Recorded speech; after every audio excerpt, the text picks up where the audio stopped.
Virginia, very much in play, apparently, for the presidential election, and both of the Commonwealth's senators, Democrats Tim Kaine and Mark Warner, they've endorsed Vice President Kamala Harris as their party's nominee. But the decision of who will be the Democratic presidential nominee lies squarely with the Democratic National Committee delegates. And there are thousands of them, including hundreds from Virginia.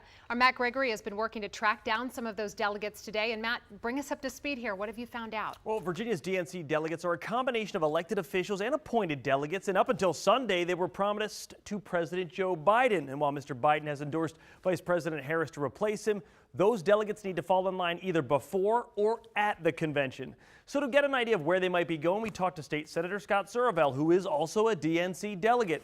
Survell tells me that the DNC Rules Committee is currently ironing out the details for the upcoming convention process. Now, Vice President Harris will need 1,976 delegates to win the presidential nomination. Now, Survell says, like a majority of Democrats across the country, he is throwing his support behind VP Harris, and he expects more of the Virginia delegation to do the same. Everything I've seen is that almost everybody in the party is rallying their support behind Vice President Harris. I know my entire Senate Democratic caucus has fully endorsed her. We're about to put out a press release to that effect. The Virginia Legislative Black Caucus has endorsed her.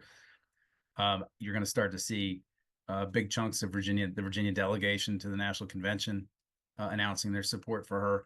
And I think at the end, she's very likely to be nominated. I know we're having a conference call tonight to discuss it. I can tell you that I was one of Vice President Harris's presidential campaign co-chairs in 2020, and myself and our other co-chairs are leading an effort to try to consolidate support for her within the Virginia delegation. Yeah, so we should know more about the Virginia delegates' decisions by tomorrow, and maybe more of the rules of the nomination process, since this is what's called a brokered convention, not really closed like we usually see. Back to you guys. We know Virginia has 119 delegates, 8 alternatives, so something I know you'll be following closely for us, Matthew. Appreciate it.